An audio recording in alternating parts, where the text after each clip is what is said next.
The discovery of betrayal. Captain Maria Santos stood on the bridge of the Earth defense ship Retribution, watching the stars blur past through the main viewport. Her weathered hands gripped the rail as she studied the navigation display. 3 days had passed since the last communication from Verdania Prime, homeworld of the Lyrian.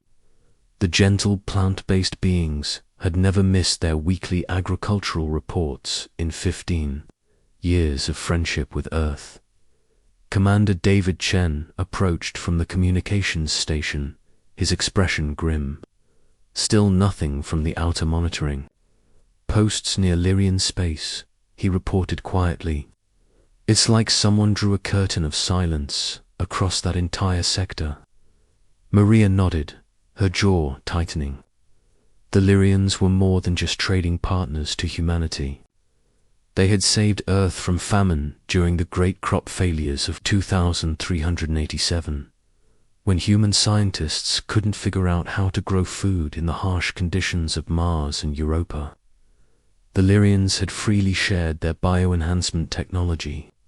Millions of human lives existed because of Lyrian generosity.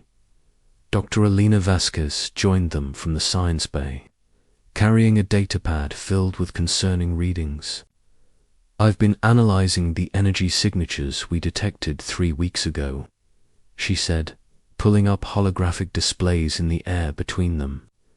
There were massive weapons discharges in the Lyrian system. The patterns suggest coordinated bombardment from multiple fleets. The bridge fell silent except for the steady hum of the ship's engines.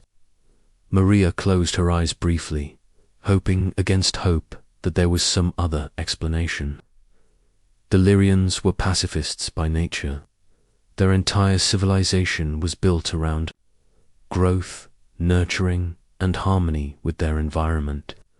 They had never developed weapons more advanced than farming tools. Lieutenant James Parker called out from the sensor station. Captain, we're dropping out of hyperspace in 30 seconds.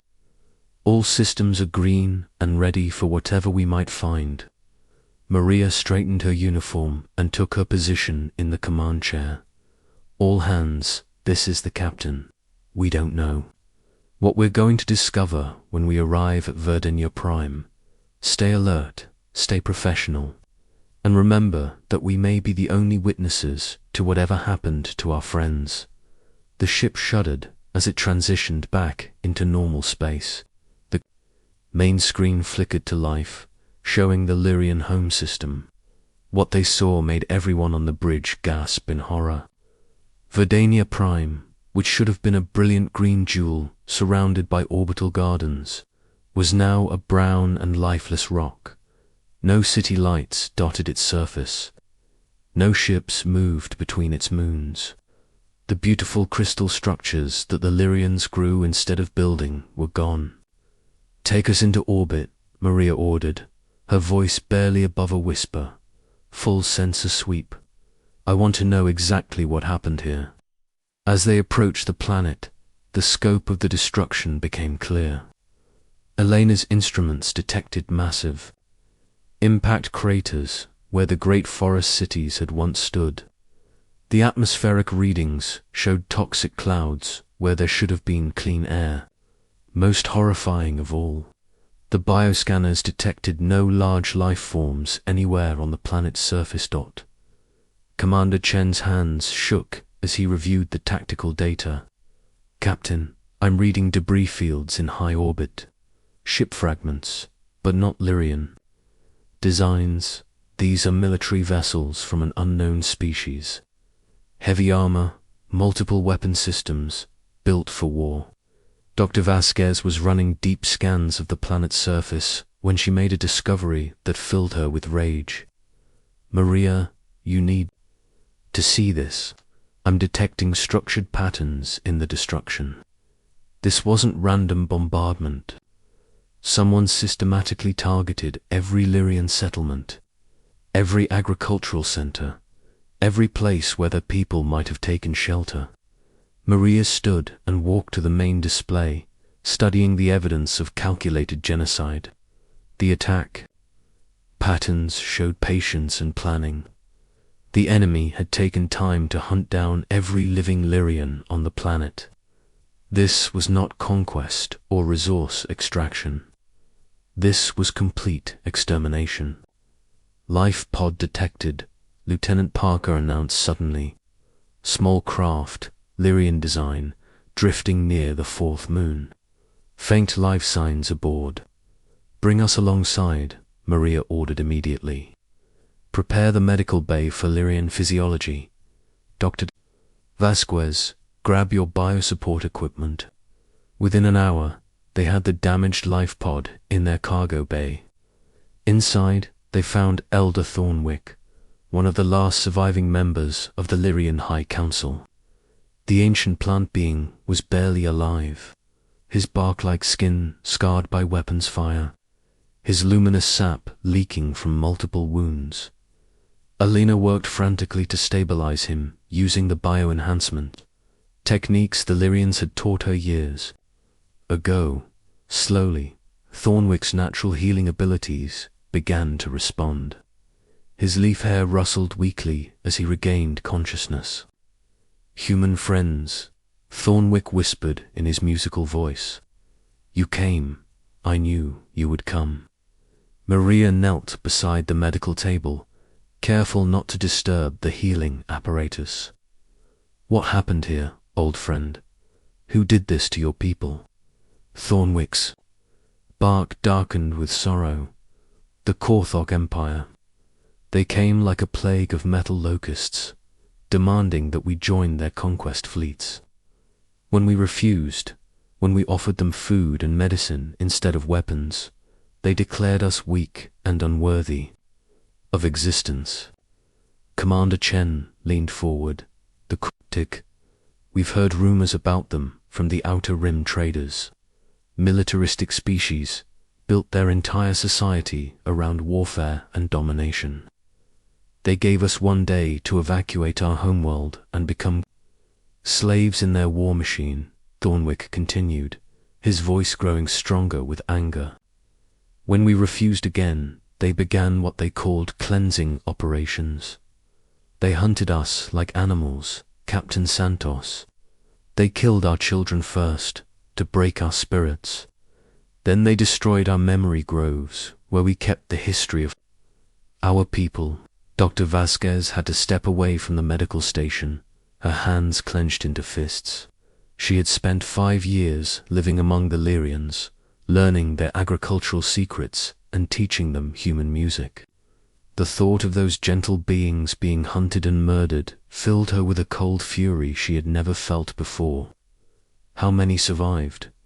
Maria asked quietly. Perhaps a few hundred, scattered across distant colonies. But our homeworld, our culture, our way of life, ... all gone. The Kathok commander, Henadel Vextar, broadcast a message to the entire galaxy after the killing was finished. He said that this was the fate of any species that chose peace over strength. Maria stood slowly, her face set in hard lines.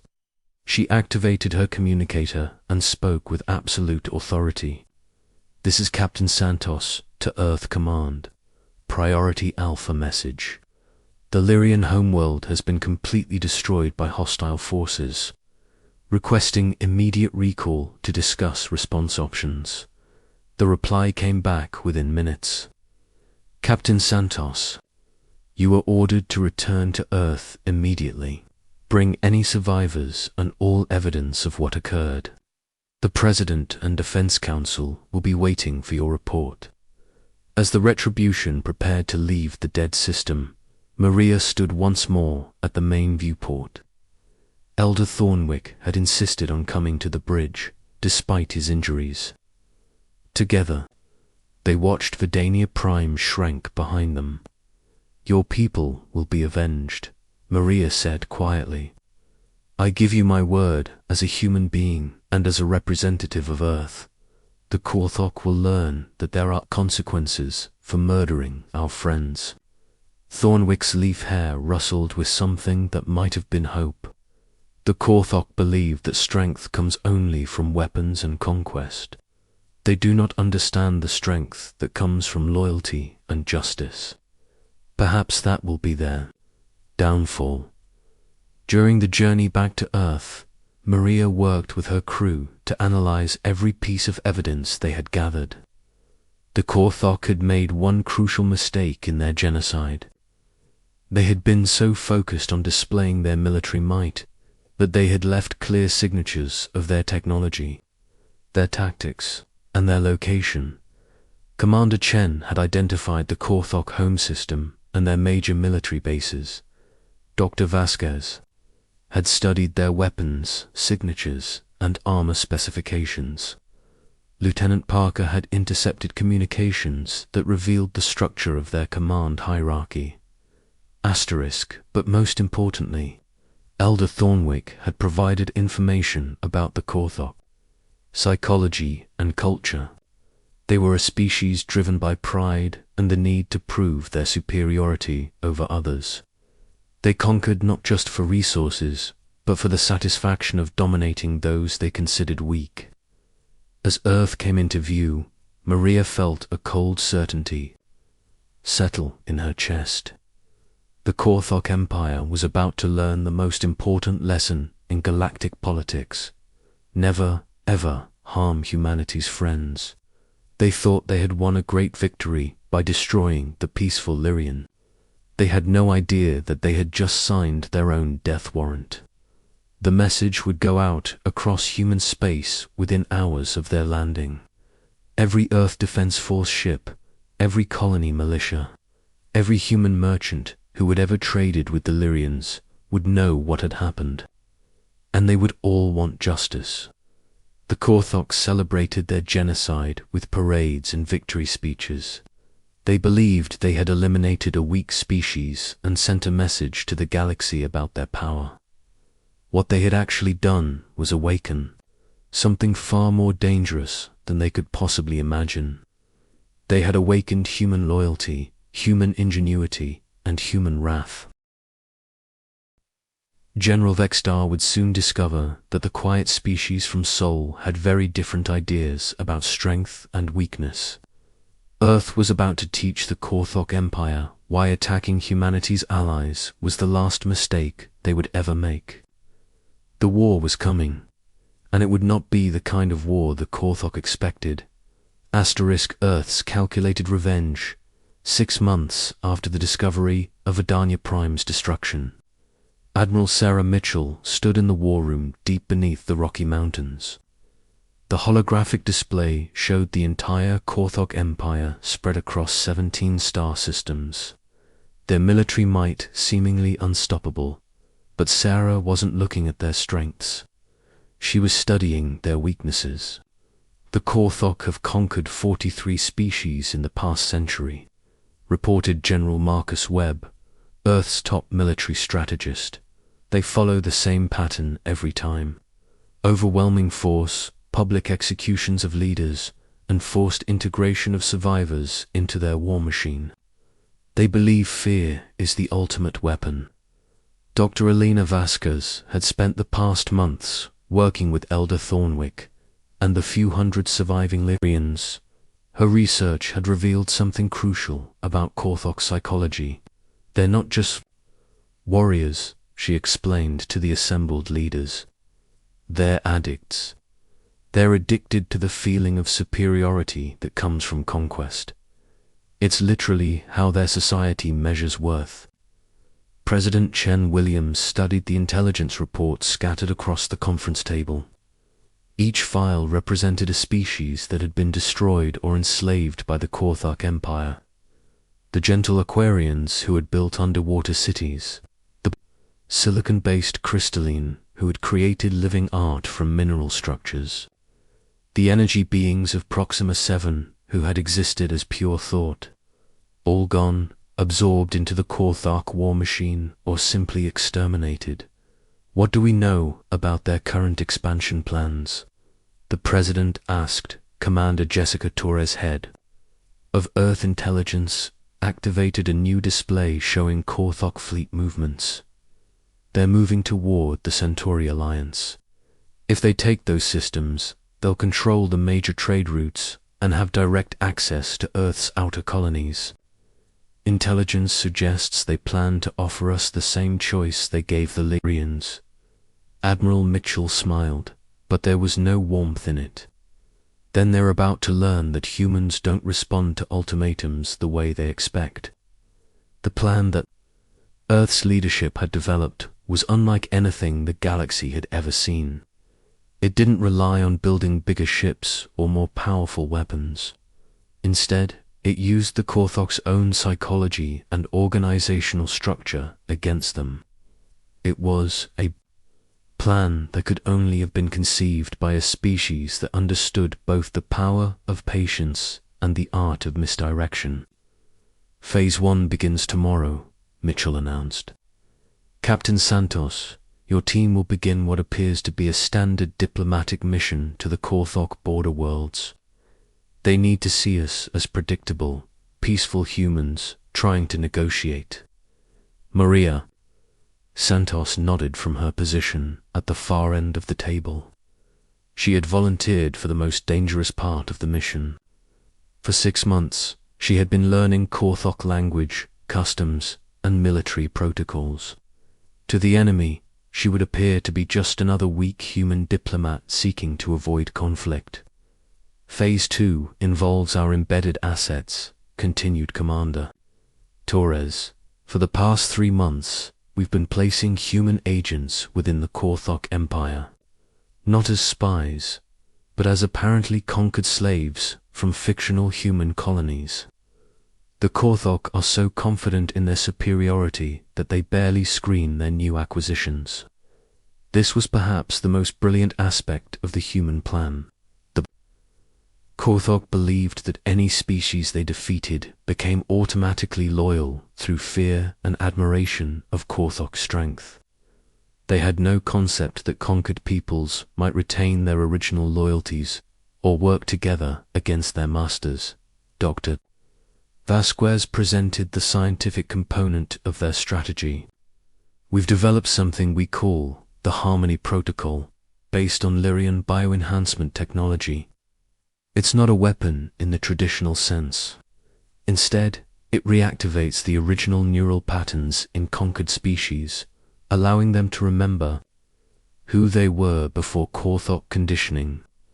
The protocol was designed to be introduced into Korthok food and water systems through the seemingly loyal slaves working in their infrastructure. Once activated, every conquered being in the Korthok Empire would simultaneously remember their original identity and their desire for freedom. The beauty of this approach, General Webb explained, is that the Korthok have built their entire empire on the labor of conquered species. When those species remember who they really are, the empire will collapse from within. But the most crucial element of the plan was psychological. Lieutenant Colonel David Park, Earth's specialist in alien psychology, had studied Korthok behavior patterns for months. The Korthok define themselves by their ability to dominate others. If we can make them feel truly helpless, if we can reverse their sense of superiority, their entire society will experience what humans would call a nervous breakdown. President Williams looked around the room at the assembled leaders of humanities. Response: this isn't just about revenge for the Lyrians, though they deserve justice. This is about sending a message to every aggressive species in the galaxy. Earth protects its friends, and there are consequences for those who harm innocent people.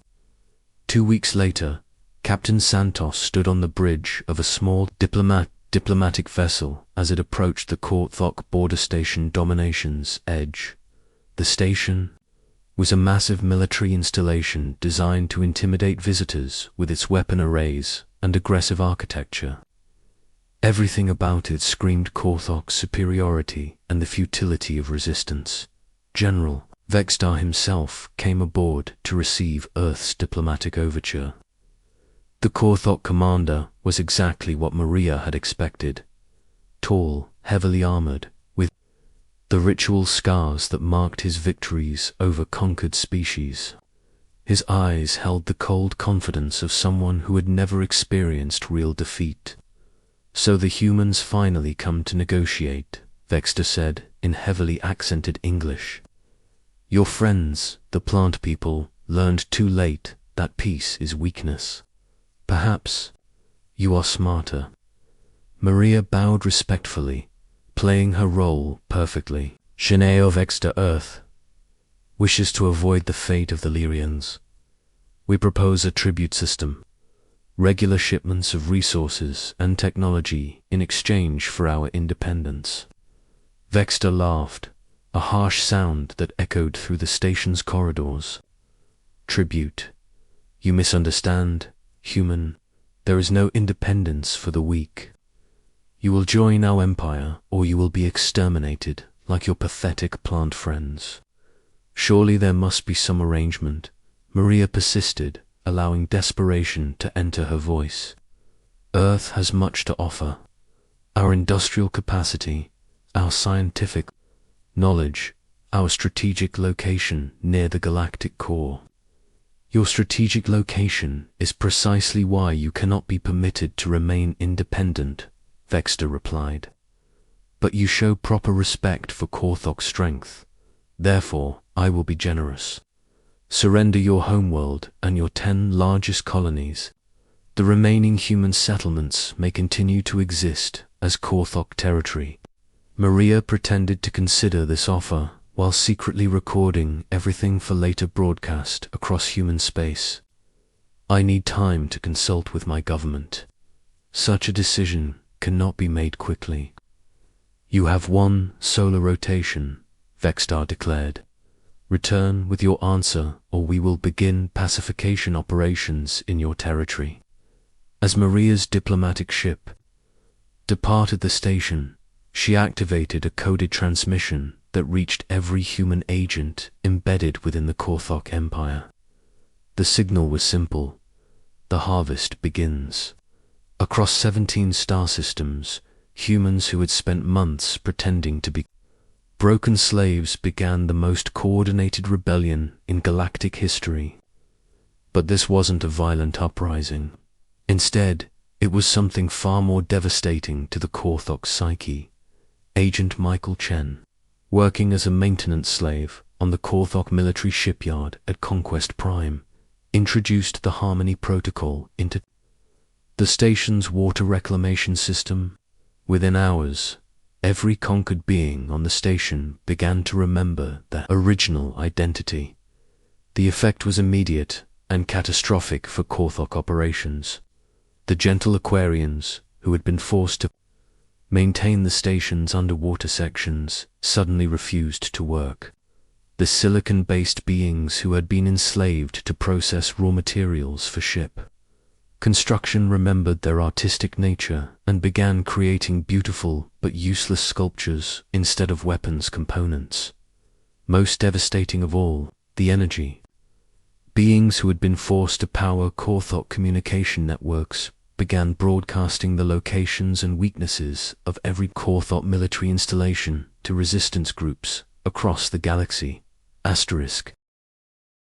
General Vextar, isolated on his command station with only a handful of loyal troops, sent one final transmission to Admiral Mitchell. "How?"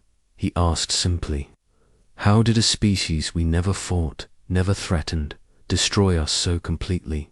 The response was broadcast across the entire galaxy, ensuring that every aggressive species would hear and understand. "You destroyed our friends, General. In human culture, that makes you our enemy. We spent 6 months learning everything about you, understanding your weaknesses, and preparing a response that would ensure justice for the Lyrians. You thought conquest made you strong. We showed you that loyalty and intelligence are stronger than fear and violence." The Korthok Empire ceased to exist within a week of Earth's intervention. The surviving Korthok were relocated to a single world where they could rebuild their society without the ability to threaten others. The freed species took control of their original territories and began the long process of healing from centuries of oppression. Elder Thornwick stood with Captain Santos on the bridge of the Retribution as they surveyed the ruins of the former Korthok capital. The ancient Lyrian's bark had healed, and new growth was already visible where his wounds had been. "Your people have given us the greatest gift possible," Thornwick said quietly. "Not revenge, but justice. The Korthok will live, but they will never again be able to harm the innocent." Maria nodded, watching as Earth's medical ships provided aid to former Korthok slaves and their former masters alike. "The Lyrians taught us that strength comes from helping others grow. Today, we helped an entire galaxy grow beyond the shadow of the Korthak Empire." In the months that followed, dozens of species approached Earth requesting formal alliances. They had seen what humans would do to protect their friends, and they wanted that protection for themselves. The galaxy had learned a valuable lesson. Humanity might appear peaceful, but they were the most dangerous species to have as an enemy, and the most valuable to have as a friend. The Memorial Garden on New Vidania, the colony world were surviving. Lyrians were rebuilding their civilization, bore a simple inscription in both human and Lyrian languages, to those who thought peace was weakness, until Earth proved that loyalty is the strongest force in the universe. Hinar Vextar, now living quietly as a farmer on the rehabilitation world, would sometimes look up at the stars and wonder how his mighty empire had been destroyed by a species that conquered through kindness rather than cruelty. He never found an answer, but perhaps that was the point. Some strengths could only be understood by those wise enough to choose love over fear. Asterisk.